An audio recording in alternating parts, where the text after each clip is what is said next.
Good morning students. कोशिका की संरचना में अपन ने केंद्रक तक पहुंच गए थे। केंद्रक के बारे में अध्ययन अपन कर रहे थे, जिसमें केंद्रक में एक वीडियो अपना हो चुका था। आज अपन करते हैं केंद्रक की संरचना। केंद्रक की संरचना के बारे में अध्ययन करते हैं। तो टॉपिक का नेम हो जाएगा अपना केंद्रक की संरचना। इसके बारे में थोड़ा बहुत अपन ने डिस्कशन पिछले वीडियो में भी कर लिया था कि केंद्रक की अगर अपन संरचना देखते हैं तो इसमें मुख्य रूप से दो चीज़ अपन को मिलती है। एक तो चारों तरफ से झिल्ली, जो दोहरी झिल्ली होती है। बताया था मैंने आपको, केंद्रक की झिल्ली जो होती है वो दोहरी होती है और इसके बीच बीच में छोटे छोटे छिद्र पाए जाते हैं, जिनको अपन केंद्रकीय छिद्र कहते हैं, जिनके द्वारा विभिन्न पदार्थों का आदान प्रदान कोशिका द्रव्य से केंद्रक के अंदर होता रहता है। तो एक तो चारों तरफ की केंद्रक झिल्ली हो गई है, और अंदर जो पदार्थ है उस पूरे अंदर वाले पदार्थ को अपन क्या कहते हैं? केंद्रक द्रव्य कहते हैं। तो केंद्रक की संरचना में मुख्य रूप से दो चीजें अपन को नजर आती है। एक तो केंद्रक झिल्ली और दूसरा है केंद्रक द्रव्य, न्यूक्लियोप्लाज्म। ठीक है। केंद्रक झिल्ली के अंदर ज्यादा कुछ नहीं है। केंद्रक की चारों तरफ पाई जाने वाली एक झिल्ली जो दोहरी दो स्तरों की बनी होती है, इसके बीच बीच में कुछ सूक्ष्म छिद्र पाए जाते हैं, जिन्हें केंद्रकीय छिद्र कहते हैं। और इस झिल्ली से अंतःपर्दवी जालिका और गोल्जी काई जो होते हैं वो भी जुड़े हुए रहते हैं, क्योंकि अंतःपर्दवी जालिका केंद्रक झिल्ली से लेकर के कोशिका झिल्ली तक फैली रहती है। तो यहाँ से ही जो होती है वो अंतःपर्दवी जालिका जो होती है वो उत्पन्न होती है। ठीक है। दूसरा मेन कंपोनेंट अपन अंदर की चीज की देखते हैं तो मेन भाग होता है केंद्रक द्रव्य अंदर का। केंद्रक द्रव्य की अगर अपन बात करते हैं तो केंद्रक द्रव्य जो है वो केंद्रक के अंदर पाए जाने वाला एक पारदर्शी अर्धठोस कणिकामय पदार्थ है, जिसे अपन केंद्रक द्रव्य कहते हैं। इसके अंदर बहुत सारे प्रोटीन्स और एंजाइम्स भी पाए जाते हैं। ये केंद्रक द्रव्य जो होता है इसके मुख्य रूप से दो भाग हो रहे हैं। केंद्रक द्रव्य को दो भागों में, अध्ययन की दृष्टि से अपन दो भागों में विभाजित करते हैं। एक तो हो जाता है क्रोमेटीन पदार्थ, और दूसरा जो है वो है केंद्रिका। बताया था मैंने आपको, यहाँ पर एक अलग से गोलाकार संरचना पाई जाती है केंद्रक के अंदर, जिसको अपन केंद्रिका कहते हैं। तो एक तो क्रोमेटीन पदार्थ हो गया, एक केंद्रिका। सबसे पहले अपन करते हैं क्रोमेटीन पदार्थ के बारे में, यानी क्रोमेटीन क्या है। देखो, क्रोमेटीन के बारे में अपन बात करते हैं तो क्रोमेटीन, अगर अपन केंद्रक को इलेक्ट्रॉन सूक्ष्मदर्शी से इसकी संरचना का अध्ययन करते हैं, देखते हैं, तो इसके केंद्रक के अंदर पतले धागेनुमा संरचना पाई जाती है, जो जाल के रूप में दिखाई देती है। यानी यहाँ पर मैंने आपको ये बताया ना, यहाँ पर ये दिखाया है, पतला सा धागा होता है, उस प्रकार की संरचना पाई जाती है, जो आपस में एक दूसरे के ऊपर इससे कुंडलित होकर के जाल रूपी संरचना बनाती है। यानी ये एक पतला धागा है। अब इसको मैं यहाँ पर ऐसे मोड़ देता हूँ, घुमा देता हूँ, इसके ऊपर कुंडलियाँ बना देता हूँ, तो लगातार इस प्रकार से बार बार में कुंडलियाँ बना से ये एक जाल रूपी संरचना बन जाती है। ये धागेनुमा और जालनुमा जो संरचना जो केंद्रक के अंदर पाई जाती है, इसे वास्तव में अपन क्रोमेटीन कहते हैं। और इस क्रोमेटीन का मुख्य आनुवंशिक पदार्थ जो होता है ना क्रोमेटीन के अंदर, वो डीएनए होता है। क्रोमेटीन वास्तव के अंदर डीएनए ही है। डीएनए के साथ में हिस्टोन प्रोटीन भी पाई जाती है। दोनों जो होते हैं मिलकर के क्रोमेटीन का निर्माण करते हैं, मगर हिस्टोन प्रोटीन और डीएनए, इन दोनों में से आनुवंशिक पदार्थ जो होता है वो डीएनए ही होता है। डीएनए की पूरा नाम आपको पता होगा, डीऑक्सी राइबो न्यूक्लिक एसिड। तो डीएनए जो होता है वो क्रोमेटीन के अंदर पाए जाने वाला मुख्य आनुवंशिक पदार्थ है। ठीक है। इसके बाद में अपन बात करते हैं डीएनए जो क्रोमेटीन में पाया जाता है, उसके साथ में एक प्रोटीन भी पाई जाती है, जिसका नाम है अपना हिस्टोन प्रोटीन। क्या नाम है? Histone protein.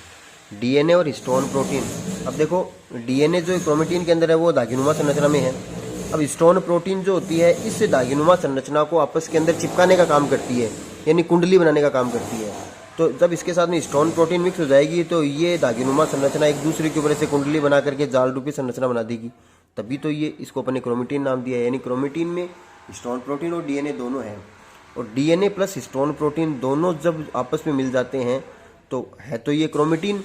मगर इस क्रोमेटीन को अगर अपन इसमें से जल को बाहर निष्कासित कर दें, और ये धागेनुमा संरचनाएं जो पतली पतली है ये मोटी हो जाती है, फिर जल बाहर निकलने से और संघनित होने से ये दागीनुमा संरचनाएं जो होती है ये मोटी और छड़ की नुमा हो जाती है। और जब कोशिका विभाजन होता है उस समय पर ये मोटी और छड़नुमा क्रोमेटिन वाली संरचना जो है ना ये इस प्रकार से नजर आने लग जाती है अपन को ऐसे, और इनको बोलते हैं अपन गुणसूत्र। यानी क्रोमेटिन ही वास्तव में गुणसूत्र है, मगर वो गुणसूत्र के रूप में दिखाई कब देते हैं? कोशिका विभाजन की जो मध्यावस्था आती है, अगला चैप्टर पढ़ेंगे अपन कोशिका विभाजन, जिसमें मेटाफेज अवस्था जब आती है उस समय पर क्रोमेटिन जो होती है वो अत्यधिक संघनित हो जाती है, जल को त्याग देती है, जिससे इसके अंदर पाए जाने वाली है धागीनुमा संरचना मोटी और छड़ के रूप में दिखाई देती है, जिनको अपन गुणसूत्र कहते हैं। तो डीएनए के साथ में जब हिस्टोन प्रोटीन जुड़ जाती है तब इनसे गुणसूत्रों का निर्माण हो जाता है। गुणसूत्र के अंदर डीएनए और हिस्टोन प्रोटीन दोनों ही है, ठीक है। मगर गुणसूत्र के अंदर मुख्य रूप से आनुवंशिक पदार्थ क्या है? डीएनए ही है। अब आपके थोड़े कंफ्यूजिंग हो रहा है कि क्रोमेटिन, डीएनए और हिस्टोन प्रोटीन दोनों मिलकर के क्रोमेटिन है या गुणसूत्र है? बिल्कुल एक ही बात है। देखो, आप क्रोमेटिन बोल दो, आप गुणसूत्र बोल दो, आप डीएनए बोल दो, चीजें सब एक ही है। गुणसूत्र, डीएनए और क्रोमेटिन। अब देखो क्रोमेटिन के अंदर है क्या? दो ही चीजें हैं, डीएनए और हिस्टोन प्रोटीन है। मगर क्रोमेटिन को ही आगे चल करके गुणसूत्र अपन ने कब कहा है?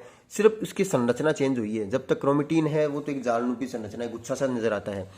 और जब कोशिका विभाजन होता है इसमें से जल के अणु बाहर निकल जाते हैं और ये अत्यधिक संघनित हो जाता है, तो ये वाली संरचनाएं अगर इस प्रकार से नजर आने लग जाए ऐसे केंद्र के अंदर, तब इनका नाम गुणसूत्र कह देते हैं। गुणसूत्र अगला टॉपिक अपन पढ़ेंगे। यानी इसी संरचना को गुणसूत्र, वाल्डेर ने इसको गुणसूत्र नाम दिया था, गुणसूत्र शब्द वाल्डेर ने दिया था। क्रोमेटिन का ही आगे चल करके गुणसूत्र वाला रूप बन जाता है। इनमें से अलग से कोई चीज नहीं है। ये गुणसूत्र में भी डीएनए और हिस्टोन प्रोटीन है और क्रोमेटिन में भी डीएनए और हिस्टोन प्रोटीन है।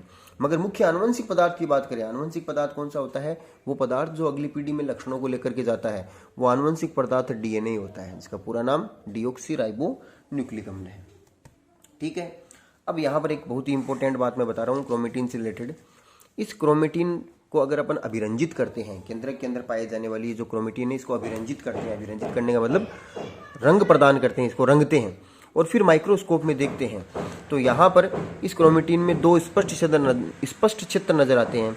कुछ जगहों पर तो क्रोमेटिन ने रंग को गहरा पकड़ा है, यानी गहरी अभिरंजित हुई है, जगह जगह पर गहरे रंग के धब्बे दिखाई देते हैं। और कुछ जगह ऐसी होती है जहाँ पर क्रोमेटिन हल्के रंग वाली है। तो दो क्रोमेटिन के दो भाग हो गए, एक तो गहरी अभिरंजित क्रोमेटिन और एक हल्की अभिरंजित क्रोमेटिन। जो गहरी अभिरंजित क्रोमेटिन है उसको कहते हैं अपन हेटेरोक्रोमेटिन। गहरी अभिरंजित जो है उसको बोलते हैं हेटेरोक्रोमेटिन, और जो हल्की अभिरंजित क्रोमेटिन है उसको बोलते हैं यूक्रोमेटिन। क्या बोलते हैं? यूक्रोमेटिन। तो क्रोमेटिन के दो प्रकार हो गए, एक तो हेटेरोक्रोमेटिन, एक यूक्रोमेटिन। इंपॉर्टेंट क्वेश्चन ये पूछा जाता है इसमें से कि हेटेरो और यूक्रोमेटिन जो क्रोमेटिन के दो प्रकार हैं, इनमें से आनुवंशिक रूप से सक्रिय क्रोमेटिन कौन सी होती है? आनुवंशिक रूप से सक्रिय क्रोमेटिन कौन सी है? तो आपको आंसर देना है यूक्रोमेटिन। यानी आनुवंशिक रूप से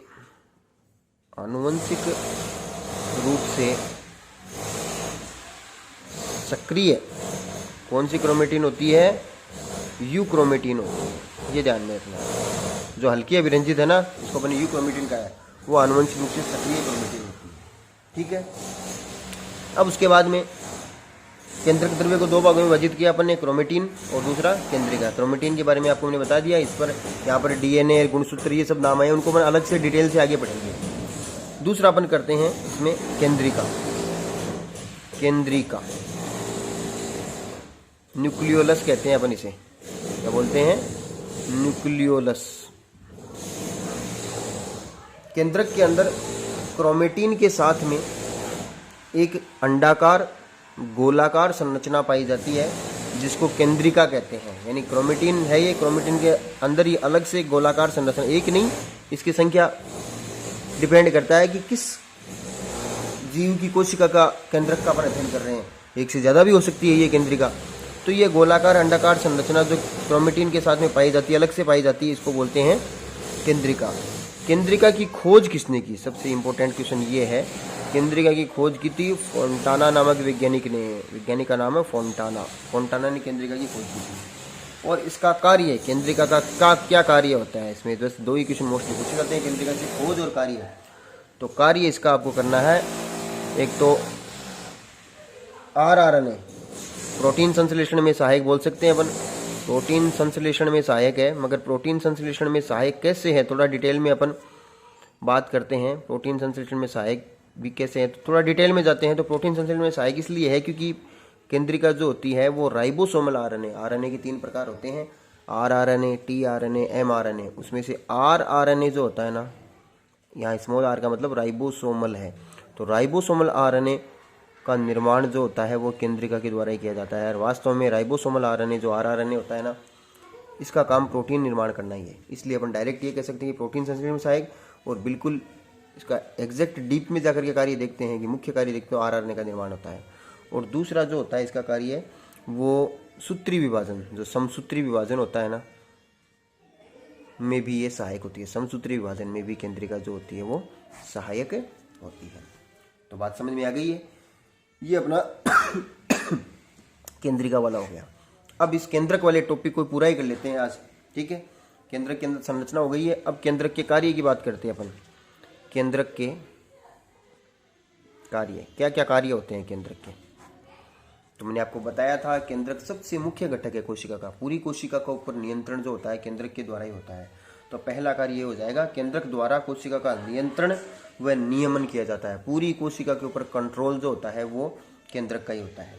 दूसरा कार्य अपन देखते हैं, कोशिका विभाजन का प्रेरण केंद्रक के द्वारा ही होता है। जब कोशिका विभाजित होती है तो उस विभाजन का प्रेरण जो होता है वो केंद्रक ही करता है। उसके बाद में शरीर में होने वाली जितनी भी जैव रासायनिक अभिक्रियाएं जो होती है, जितनी भी शरीर में जैव रासायनिक अभिक्रिया होती है, या कोशिका के अंदर जब कोई भी बायोकेमिकल रिएक्शन यानी जैव रासायनिक अभिक्रिया होती है, उन अभिक्रियाओं के ऊपर भी नियंत्रण जो होता है वो केंद्रक के द्वारा ही होता है। अब उसके बाद में हम बात करते हैं, केंद्रक जो होता है उसके अंदर डीएनए या गुणसूत्र या क्रोमेटिन जिसे अपन बोलते हैं वो पाया जाता है। डीएनए मुख्य आनुवंशिक पदार्थ है, यानी ये आनुवंशिक लक्षणों को अपने साथ ग्रहण करता है और अगली पीढ़ी में लेकर भी जाता है। इसका मतलब केंद्रक के अंदर पाए जाने वाला जो डीएनए है ये लक्षणों को एक पीढ़ी से दूसरी पीढ़ी में ले जाने के लिए भी सहायक होता है। तो ये भी एक सबसे महत्वपूर्ण कार्य हो गया है केंद्रक का, कि इसके अंदर पाए जाने वाला आनुवंशिक पदार्थ लक्षणों को एक पीढ़ी से दूसरी पीढ़ी के अंदर स्थानांतरित भी करता है। ये केंद्रक के 4 कार्य हो गए। इस प्रकार से अपना केंद्रक वाला टॉपिक जो होता है पूरा हो गया है। अगले वीडियो में नए टॉपिक के साथ में फिर मिलते हैं। Thank you.